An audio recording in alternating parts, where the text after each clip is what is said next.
What is happening, everybody? It is Trey here, and I am joined today by my special guest and sister, Makinsey. We are back with another Radiohead review and reaction to their seminal record, Kid A. And Makinsey, we listened to the Bends a couple months ago, and you enjoyed that record? Yeah. And now we're going to dive into another more experimental record from Radiohead. And if this is your first time joining us, we appreciate you stopping by. Here at Reactions to the Classics, we do detailed track-by-track reviews of some of the most acclaimed and classic records of all time. So if that sounds like something interesting to you, be sure to hit that big red subscribe button. All that fun stuff to say. Let's get started with some quick facts.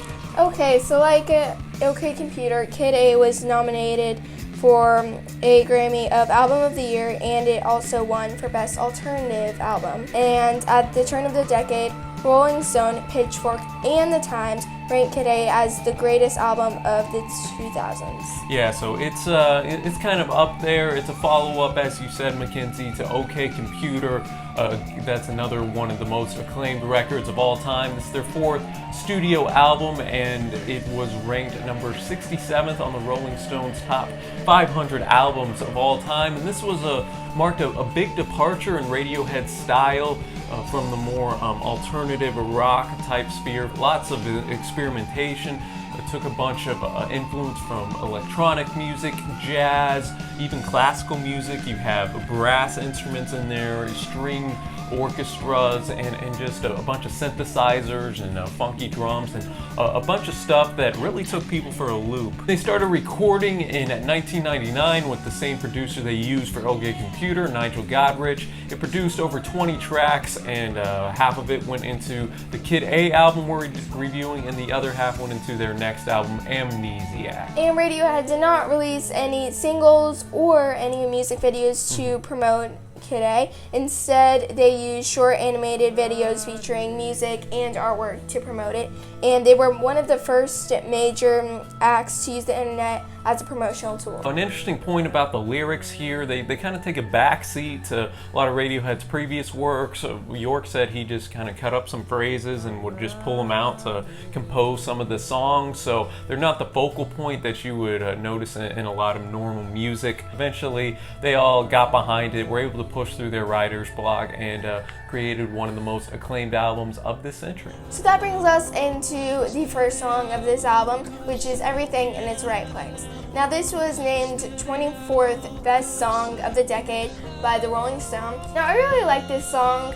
I thought it has a lot of unique sounds to it. It was actually probably my favorite song. Yeah, it's a good way to start the record and kind of set the tone for the songs that follow. And the lyrics here kind of deal with depression, change, confusion. I just thought York had a unique style here, and I just liked just kind of the synthesizer and just sound that went behind it. And I'm with you, Makinsey. This was one of my favorites on the record as well. Then that takes us into the title track, Kid A. Another unique song because the vocals are pretty hard to distinguish. They're very muffled, and you can't really understand what he's saying unless you're actually reading the lyric sheet, but that's because they wanted York's voice to just be a portion of the song and put the emphasis on the surrounding sound of the rest of the ambiance around it. So I really liked it. This was kind of a dreamy type song, I thought, and it was a good distinguisher from the rest of the record. And the way that York made this song is by writing lines on pieces of paper and putting it in a hat, then pulling them out. Yeah. And so I thought this song was okay. It wasn't one of my favorites. It was just very unique and different. So next up we have the National Anthem, and I really like this song. It is also one of my favorites. It has a lot of different instruments and sounds in it. Got a bunch of like trumpets and brass. And it just goes from like one set of instruments and genre completely to a different one. Yeah, it's kind of jarring whenever you hear all the sounds at the end too, just all the brass instruments going off as loud as they can. And this actually was written, the bass line was written whenever York was 16. And they recorded this as a B-side in 1997 during the OK Computer sessions, but they thought that it was too good a track to be a B-side, so they held on to it until Kid A. I really enjoyed this one. This is just a really unique jazz-inspired tune, and again, one of my favorites on here, and showed how good Radiohead can be, even branching out to other genres.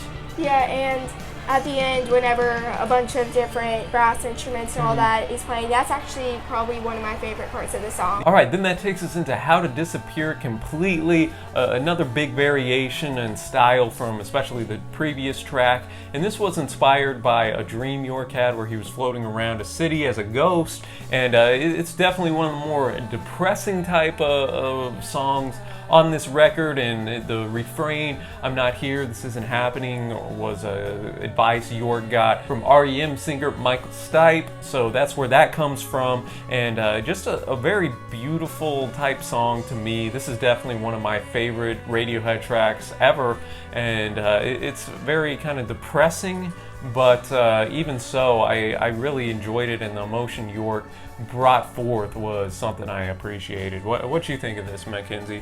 Well, Tom York described it as the most beautiful thing that they ever did. I do not agree with that at all. How come? Well, this is especially at the beginning. It's depressing. Yeah. It's like they took a bunch of sad things like darkness and rain and just pushed it all together and formed it into a song. But at the end, it becomes a little bit more hopeful, a little optimism. Yeah. But I wasn't a big fan of this song.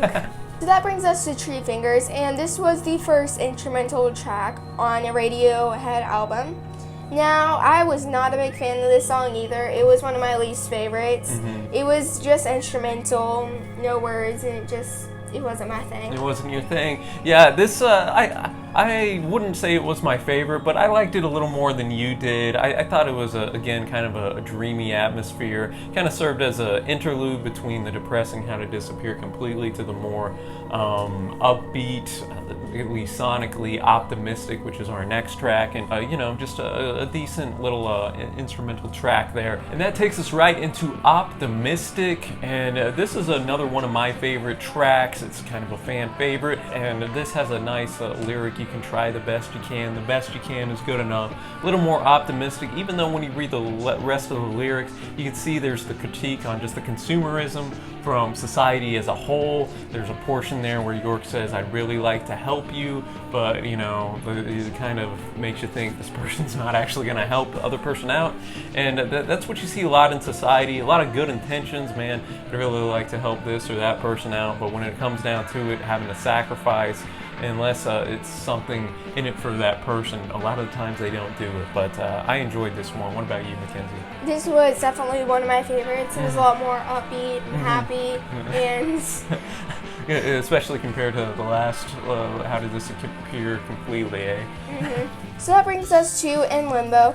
Now this song is kind of about being lonely and lost and confused. It was actually originally titled Lost at Sea, but then they changed it. And I thought this song was okay.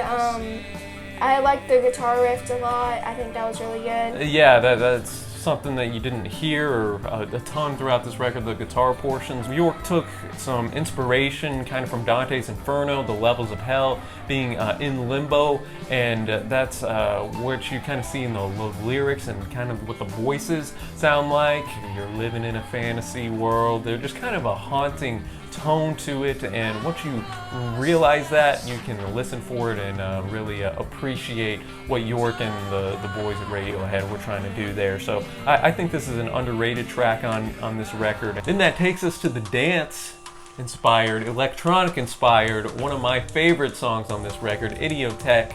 And this is a song they play even to this day a bunch in concert. It's just so catchy, man, the beat. I just thought this song was just excellent. So different than what Radio had done up to this point that it was just, you know, shocking.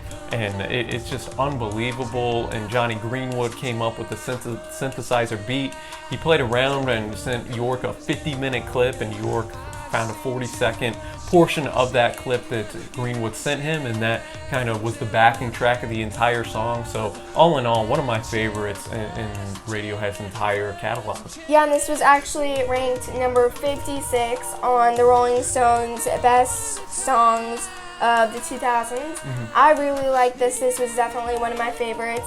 It had a lot of nice instruments, and the way they put them together really made it nice. Yeah, and it was interesting too, the lyrics, you know, kind of like who's in the bunker, kind of you almost think of like there's an apocalyptic thing coming around and you better get hiding because stuff's about to go down and get a little crazy. So and that backing synthesizer kind of ups your anxiety a little bit, like, oh man. So great job from Radiohead here. So that brings us to Morning Bell, and the lyrics to this song have been interpreted to it being about a divorce. And I thought this song was alright. I really liked the drums. Yeah, the drums, especially at the first 20 seconds or so, really nice. And piggybacking off what you said about the divorce, there's a line in there, cut the kids in half, you know, just some lines that allude to that. And York's kind of said that in interviews, and he's also said that it was inspired when he felt like a ghost was actually living in his house. So, you know, take that for what you will. There's always something interesting in York's lyrics, but I thought this was a solid track, kind of underrated in their catalog. Wasn't one of my favorites per se on this record, but I still enjoyed it. So that brings us to Motion Picture Soundtrack. Now, to be honest, I think that it should be played at a funeral. You're right, you got that organ, you got the harps in there. Yeah. Because again, it was a sad song, right? Yeah. I really enjoyed this one. Just kind of like Street Spirit Fade Out from the Bends. You know, it was a somber type of lyrics to it, very deep sadness and loneliness, and some have even interpreted as the guy, you know, saying goodbye to his lover. He'll see her in the next life, either that he's dying or, you know, he's just not ever going to see her again from the relationship. So a couple different interpretations here, but I just thought it was hauntingly beautiful, especially those harps at the end. Yes. And then that takes us into Untitled, about a 50-second track, just instrumentally, just a nice, chilled out instrumental portion that just kind of tied up the record and, you know, brought it to a close. And that'll take us to our favorite track. So, Makinsey, what did you like on this? I liked Optimistic, Everything in Its Right Place, and Idiotech. You got some good taste right there. I'm going to piggyback off those. I'd also add in How Did This Appear Completely. Just thought that was, you know, hauntingly beautiful, as well as Motion Picture Soundtrack. Again, I think those two songs were so different than the rest of the record, and the sadness kind of, you know, just brought forth some great emotion. And then that'll bring us to our overall score. So, Makinsey, I know this is a big differentiation than what you normally listen to. I appreciate you going out and broadening your horizons here. So, what did you give this thing? I gave it an 8 because it did have some good songs in there, even though there were some depressing songs. But it's different, and it's got a lot of new instruments that aren't normally used, and I like different. Yeah, no, I agree with you there. For me, I'm going to put it at a 9 out of 10. I have a lot more time with this record. I've been listening to it for years. So it's just, I think, a great album. It showed Radiohead's diversity and the range that they had musically. Even that said, I put this at probably my 5th favorite Radiohead record, which just shows you how good the rest of their catalog is, and you know, that this good a record is only placing 5th for me. But all that to say, man, I thought it was a tremendous effort by Radiohead, and good on them for stepping out and you know, trying something new. And I guess that's gonna about wrap it up from here today. Just want to thank you guys again for watching. Be sure to comment below. Let us know what you think of Kid A. What's your favorite track? Where would you rank it in their catalog? Makinsey, I thank you for joining us. You know, we might have some more Radiohead reviews in the future. Might branch out to some other bands as well. So if you have any suggestions, let us know. And again, Mac, appreciate it. You're broadening your horizons. You're going to be able to jam out to Idiotech with your friends next time, and, you know, get dancing and going. But thank you guys. Be sure to hit that big red subscribe button. We upload twice a week. Variety of genres. There will be something for everybody. And until next time, happy listening, my friends, and we will see you.